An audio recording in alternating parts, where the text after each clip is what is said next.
It's the rough version of the book. What can I say? Sit low, sweet letter T. This is not just some gibberish. 150. Always get clearance, boys. There's an obvious difference, maybe you can't see, in thickness. Okay. Welcome to Booker Tales. It's like Bunker Tales, except I show you how I make the books. So, these are the two I have out right now. Beautiful cover. Treacherous Gluttony and Dungeon Crawlers. So I made both these, and what I'm gonna do is show you the process. So this is a proof.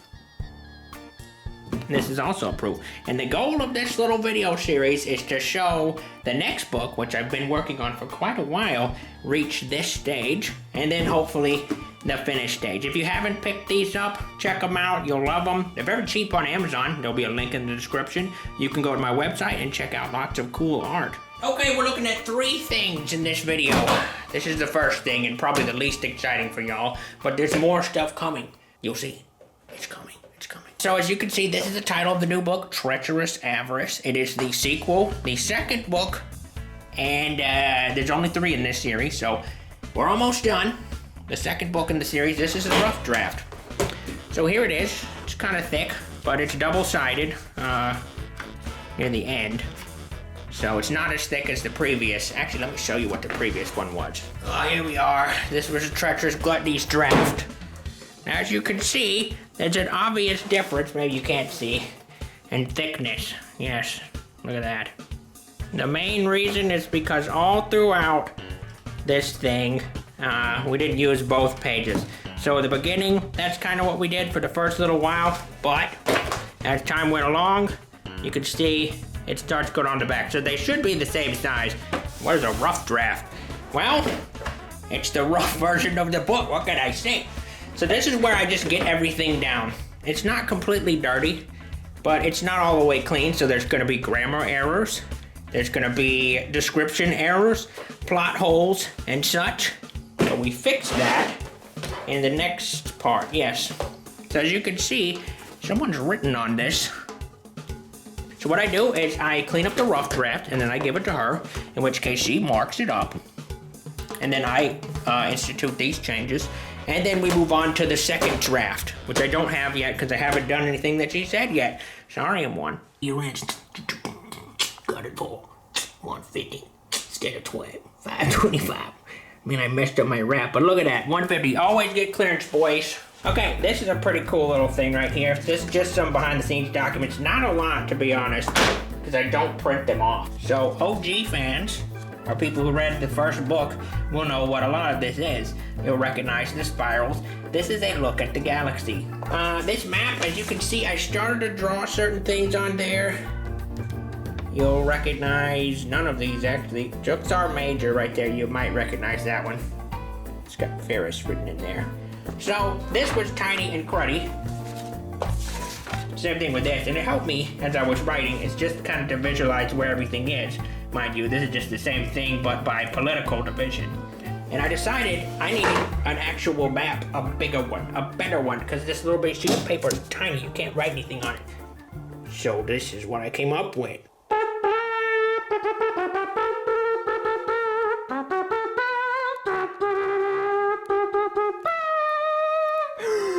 It's huge! Yes, it is huge. So this is a ginormous wall map. It is 4 feet by 4 feet. Quite big, actually. And so it's the same thing as what you saw earlier. And it's really just to help me out. But you see we've got the different spirals. There's Morpheus and Ishtar, Dionysus. And if we zoom in, we can see little places. You guys will recognize this. This is where the story begins. This is where the story goes at some point. As you can see, I have scribbled things with little scribblies. Let's see. And I haven't cleaned it up off the floor. Look at all that eraser crud. Yeah. Anyways, so what I do is I come and I'm like, man, I really want to put something somewhere, you know? So I have a general idea. I'm like, okay, I want to put it in the Dionysus spiral. So I'm like, okay, that's this blue line. So that helps me there. And that helps, but I need to know kind of where everything is. So if I wanted to put one right here, I'm like, I can't. there's someone else here. So I might fill out the galaxy a little more by putting it somewhere else. And that really will help us here. I made it actually because of this particular spiral. I was working on it. We were trying to figure out where to put Mexa, which I haven't done anything with yet.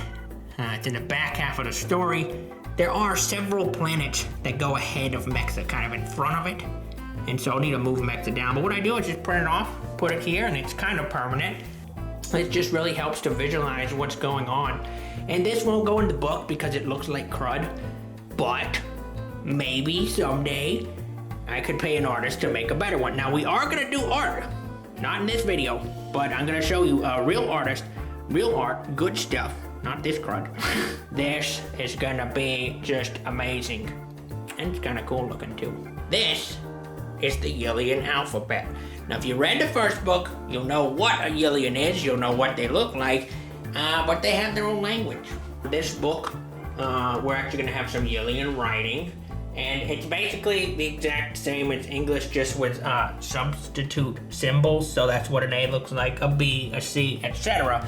The only difference is double consonants and double vowels. There are 5 in this particular language, and they're drawn differently.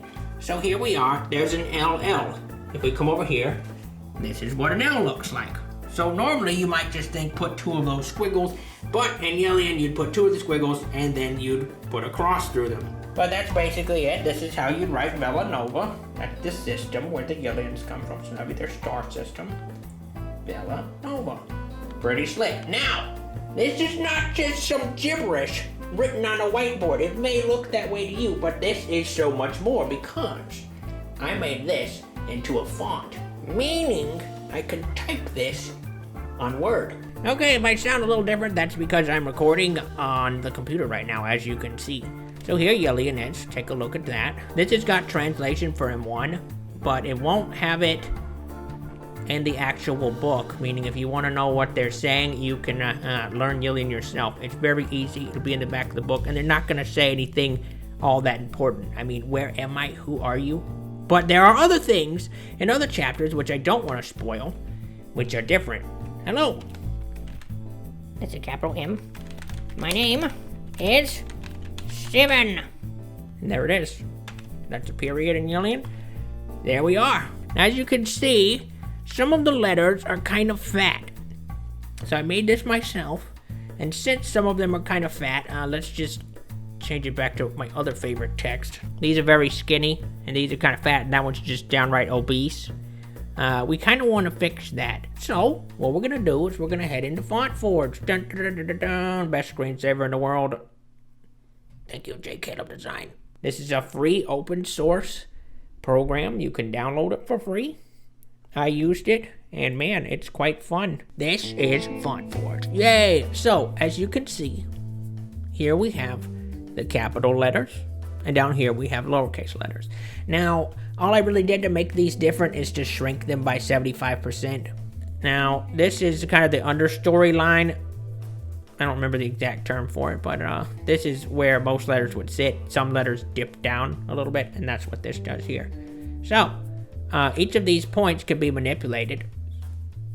So I can drag them in like that. Now, these are curves, so they're going to manipulate a little differently. As you can see, I could change the shape, so I could make it that, which is gross, so I won't. But we can do stuff like that. If I want to move the whole shape, I just select the whole thing, and we can move him however we like. So, guys, the point is, you can do this yourself. If you want to make an alien font, if you just want to come draw, I don't know, your own custom font, you could make it. It's very easy. There's documentation online to show you how to do it. I mean, when you're ready to print it off, you just go here and file, generate fonts, and then you've got your work. It works. Okay, so here we've got a ruler tool right here. So we'll start here and move out to here. That gives us basically a width. We're gonna go figure out by looking here at one of the ones we like. Oh goodness, what's the one we like? I mean, honestly, I kind of like the look of the U and the V. We're gonna go look at the V. No, we'll look at the U. Okay, so looking at the U, we can tell its general width. Yeah, that's more like it. Okay, so it's about 110 at his width. Interesting, because When we go over here to the T, oh, I X'd it off. When we go over here to the T, you can see that his width is 123, so he's about 10 fatter than you'd want him to be.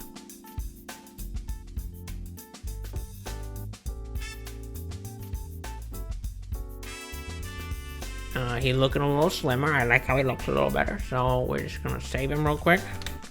Quick Control S and check him out here now. Oh yeah, look at that. He looks much closer to the U. So, after that, what we do is we go find his little brother right here, who's also looking pretty thick. Well, actually, I'm just gonna paste the brother there. We're gonna move him out of the way real quick and resize him. New and improved one will also sit low. Alright, sit low, sweet letter T. There he is, the letter T, looking happy. He goes low, as he does, and that's all we have to do. We got it done, easy peasy. Jump up in here. It shouldn't be changed yet, as you can see right there. The fat T is still kind of fat. That's fine. It hasn't updated yet. When it updates, he'll look a little thinner. So that is it, guys. I'm excited to have y'all along for the ride for the sequel to this beautiful, amazing book. And, man, next video we're gonna do some cool things. I'm gonna show you the smoothing process. I'm gonna take in one's gibberish, and I'm gonna edit the book. But also, we're gonna start building an art portfolio. You see, well, actually, you know what? I'll show you some art on the screen right now. But this art, before I send it off to my artist, before I tell her, you know, hey, this is what I want, I gotta get some reference pictures. So we're gonna be picking out reference pictures and assembling art, assembling a document, getting ready, and then shipping it off to her and say, hey, this is kind of what I want it to look like, a little bit like this. And so she takes those and makes pretty art with it. We got plenty more cool things on the way. Awesome crud. Thanks for watching. I'll see you in the next episode of Booker Tales.